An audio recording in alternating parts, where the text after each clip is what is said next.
Fall is here, but the flower season isn't over for me. It's time to think about pumpkin sales.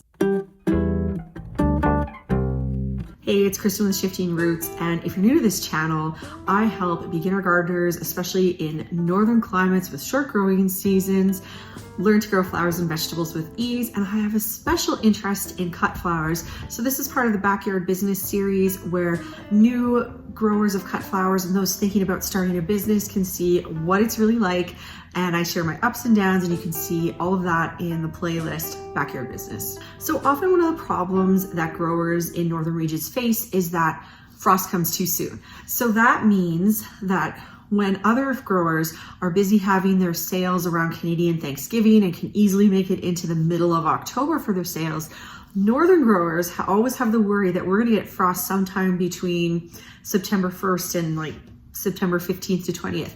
But this year, that didn't happen, which is fantastic because everything was so late. It was really hard with the drought. And so it's nice to be able to have flowers at a time when I normally don't. And so I'm going full steam ahead. I'm taking advantage of the situation, and I'm having a pumpkin arrangement sale. So I thought it'd be fun to take you with me, see how that goes. Now the sale is ongoing. I'm going to be doing it until the middle of October, but I thought I didn't want to wait till the middle of October to share it with you guys, and it's going really well. So come along with me on the journey, and we'll see you at the end of the video where I'll talk numbers and sort of what's working, what's not. Morning YouTube. Excitement is building about my pumpkin sale, so I better get out here to the acreage and actually collect my pumpkins so I can start letting my customers know what I have for offer from now until Canadian Thanksgiving. I'm doing up until Canadian Thanksgiving because I don't think there's any way I'm gonna have flowers past that point. Also, if you're gonna get a pumpkin arrangement, you kind of want it for now for fall vibes, or you want it for your Thanksgiving celebration. After that, sure, you might want pumpkins for Halloween, but I think I need a stop date for this business and to have a little bit of a break, do some garden cleanup before I do the Christmas section of the business. So it's a good date for me. So far, the pre-sales have been going really well, and I haven't even officially opened it and said here are all the things I'm officially offering. I've just been hinting at it and saying if you really want something, DM me. And orders have been coming in, which is really exciting. So I hope that we can have a very successful pumpkin sale. Okay, so enough talking about the pumpkin sale, and let's go see what pumpkins we can harvest. So over in the city garden, we actually still haven't had any frost yet. Everything is still good, but here at the acreage, it's definitely frozen. Those pumpkin vines are done. So on the plus side, it's gonna be easier to find all of our pumpkins and squash, I guess. Looking across the garden, it's really strange because my dahlia tubers completely fine, untouched, but then you can see that pumpkin over there's that vine's not looking great, and then this vine over here, so it's like the frost was really selective or something. I already cut some squash before what I thought would have been the first frost, but I was really hoping for more. Oh well, I guess we got to cut what we have and make the best of it.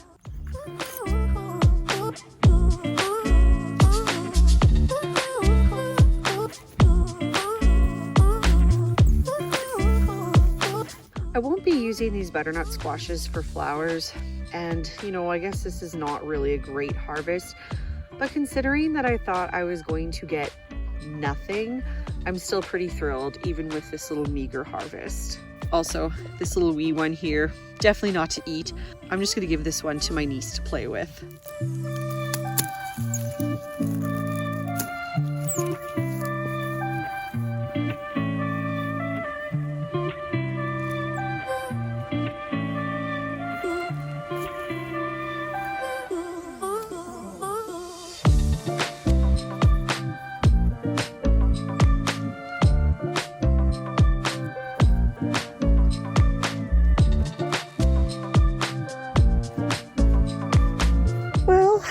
It's a small haul, but it's something.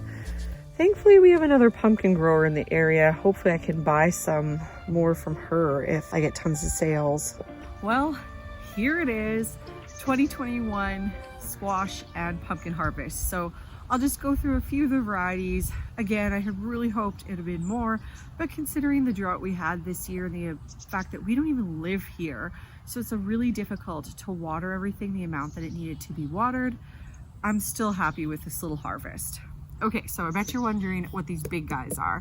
And these are Blue Hubbard. And I actually saved seeds from a Blue Hubbard squash that was quite big last year.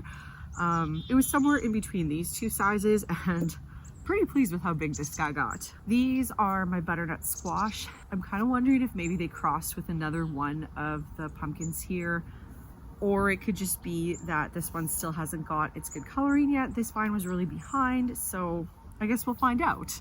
These white ones here are the mashed potato squash, and ideally these ones will taste just like mashed potatoes, which I'm really hoping they do. And if they do, I will plant way more of them. I think our family would love these.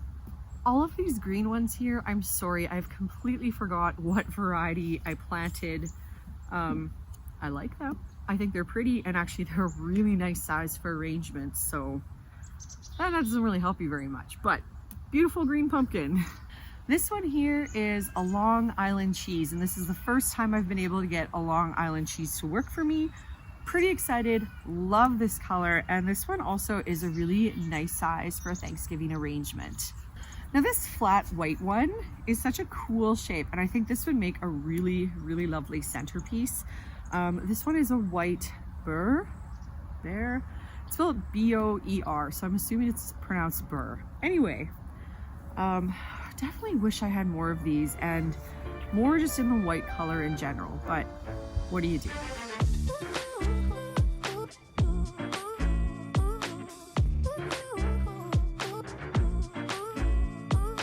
Hey YouTube, it's Tuesday today, and it's the first orders that are going through of my pumpkin sale. So I actually did a few orders of pumpkins last weekend, but those were just sort of unofficial and not part of my pumpkin sale. I had previously put out some pictures with those pumpkin arrangements, just sort of testing the water, seeing if people might be interested in those things, would like them, and I got requests for them. So I was able to fill those requests. I actually had some pumpkins that were ripe and ready, and so now we're working on the official orders. So today we are making 18 mini pumpkins, going to 3 different people. I sell my mini pumpkins in sets of 3 for $15, and the nice thing about what I'm doing today is that I don't have to run all across creation trying to pick flowers and assemble enough stuff. These arrangements take far less flowers, which is really nice, and I already have quite a few stuff picked and ready to go. And if I'm finding that I'm not really liking what I have to work with, I know I have lots in my garden that I can just take a quick clip from, and it's all gonna be great. So come and make some pumpkin arrangements with me.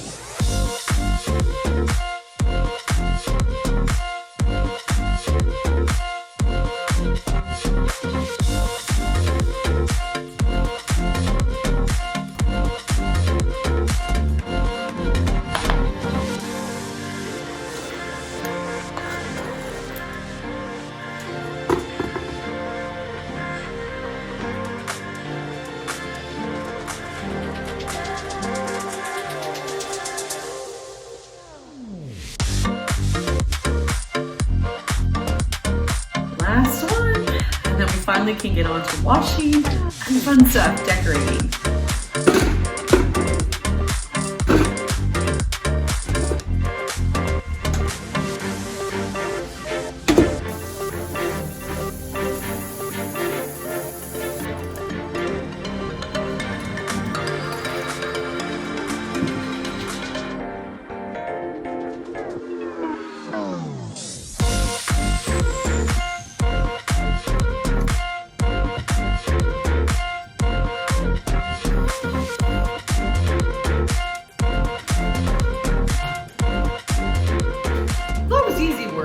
Took a little bit longer than I anticipated, but I guess that is flower farming for you. Things always take a little bit longer. Now let's look at what I have and see what we can start making with these.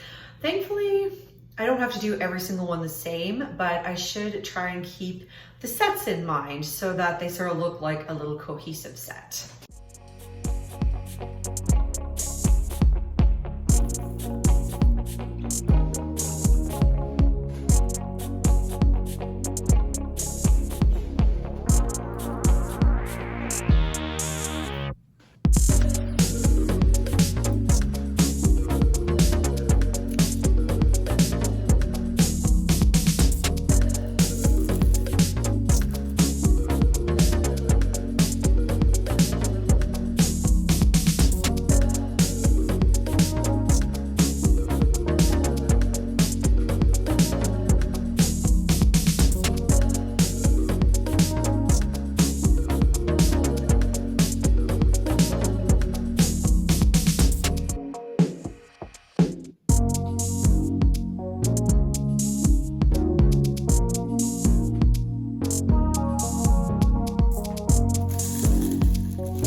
bit different than my previous sales because in all of my previous sales, I had the arrangements all ready to go, and then they needed to be purchased within about 2 days. Now in this sale, what I'm doing is the person basically buys the arrangement per pumpkin. So they pick what kind of pumpkin style they would like, and I've attached price ranges to each of those pumpkins. And those pumpkins will be filled with flowers when they get them. So no, I'm not selling like a $45 pumpkin. There's gonna be flowers in it. Anyway, and so the system has worked pretty well. And basically once you choose your pumpkin, then you also choose your delivery date. And then I make up your pumpkin that day because I'll just bring my little this one is for me. This pumpkin wasn't so great, so I thought, okay, or I'll have one just on my living room mantle because it's nice to have a pumpkin. So once you open this pumpkin, it's gonna start deteriorating. Like, you know how it is if you're someone who's made a jack-o'-lantern before, sometimes your jack-o'-lantern doesn't look good after like 3 days. So I'm not doing a ton for these minis. Like, I'm just washing them out, washing the outsides, washing the insides. I'm just filling it up with water. In my larger containers, I will put like a can or a yogurt container or something in there so that there's actually a receptacle for water. But in these minis, I think it's too hard. Like, what small thing that can be easily purchased are you to find for it? Like, I could think of caps off of things, but I don't know. If you have any ideas in the comments, definitely let me know because I think it would be really helpful to have an actual container, but I don't. Anyway, so far the sale is going really well. I've sold quite a bit. You saw me make 18 little mini pumpkins, and then I actually sold another 3 after I had finished filming the video for that day. So they're going really well. I have some pre-orders booked, and flower orders in general just are picking up. So at the beginning of the season, if you've been with me, why am I still holding this? Anyway. So at the beginning of the season, if you've been with me on this journey, you know that sales were a little rough.